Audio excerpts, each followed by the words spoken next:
You've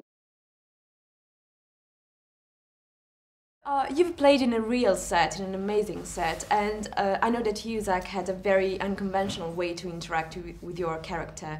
So how was it? How does it feel to act in that way? It was bizarre. We had a bunch of different ways we did it, but more often than not, James and I found it was best if I just scrunched down on the set. When we showed up, Sam had all these really advanced technological ways to do it.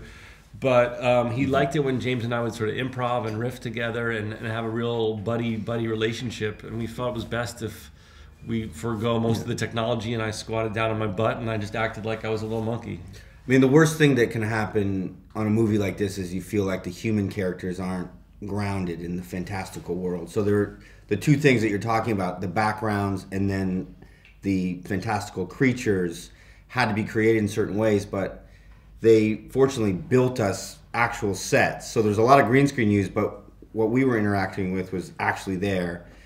And then, to preserve an actual connection between the characters, Zach would be there most of the time so that I have a normal acting experience. And I think that being a flying monkey is really funny, and also allows you to have more freedom in the way you can act. Does it allow you more freedom than a real character?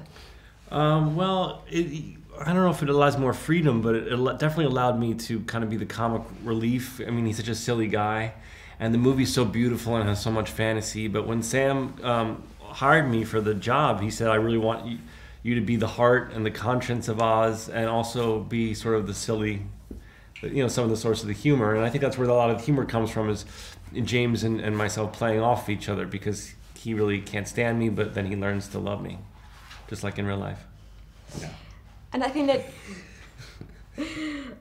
your wizard is a very contemporary character. He shows his troubles, his weaknesses, and I think at a certain point he stops being the most important character, and all the women takes control of the plot. Don't you think so? And how does it feel to? He does save the day, but maybe he becomes less important. Yeah. Anyway, so the character has a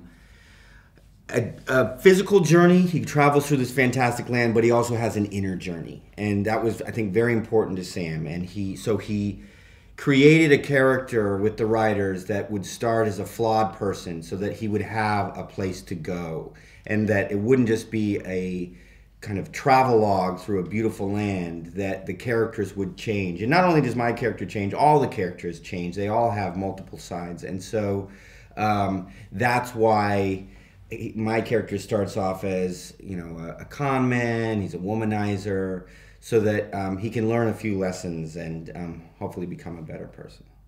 Which was your favorite sequence together? There's a lot. I love I always think of the scene when we find China Girl as one of my favorite times, because we were in these giant sets, and when we did that scene, we were literally in a giant tea kettle, and without all the extras and without all the crew members, it was literally James, myself, and Joey King, the little girl who plays the doll, and the puppeteers doing her doll.